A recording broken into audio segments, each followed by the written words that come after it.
ನಮಸ್ಕಾರ. ಈ ವರ್ಷದ ಕೊನೆಯ ವ್ಲಾಗ್ ಹೇಗಿತ್ತು ನನ್ನ 2023 ಜರ್ನಿ.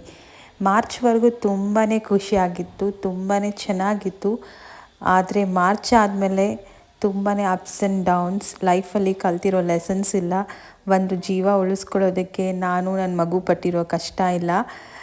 ಆ ಟೈಮಲ್ಲಿ ನನಗೆ ಸಪೋರ್ಟ್ ಮಾಡಿ, ನನಗೆ ಸಪೋರ್ಟ್ ಇವಾಗ ನಿಂತಿರೋರಿಗೆಲ್ಲ ಥ್ಯಾಂಕ್ಸ್. ನನ್ನ ಕಷ್ಟ ನೋಡಿಕೊಂಡು ಏನೂ ಹೆಲ್ಪ್ ಮಾಡಿದೆ, ಕೈ ಕಟ್ಕೊಂಡು ನನ್ನ ಮುಂದೆನೇ ನನ್ನ ಫ್ಯಾಮ್ಲಿಯವ್ರು ನಿಂತಿದ್ದರು. ಅದಕ್ಕೂ ತುಂಬ ಥ್ಯಾಂಕ್ಸ್. ಯಾಕಂದರೆ ನಾನೊಂದು ದೊಡ್ಡ ಪಾಠ ಕಲ್ತಿದ್ದೀನಿ. ಈ ವರ್ಷ ಒಂದೇ ಒಂದು ಮೇಕಪ್ ಆರ್ಡರು ಸಿಗಲಿಲ್ಲ. That's okay. ನಾನು 2024ಅಲ್ಲಿ ತುಂಬಾ ಪಾಸಿಟಿವಿಂದ ಬರ್ತಿದ್ದೀನಿ. ಹೋಪ್ ಈ ವರ್ಷ ನನಗೆ ತುಂಬ ಚೆನ್ನಾಗಿರುತ್ತೆ ಅಂತ ಭಾವಿಸ್ತೀನಿ. ಎಲ್ಲ ಲೆಸನ್ಸ್ ಎಲ್ಲ ಕಲ್ತಿದ್ದೀನಿ. ಇನ್ನು ಮುಂದೆ ಯಾವುದಕ್ಕೂ ತಲೆ ಬಾಗೋದಿಲ್ಲ.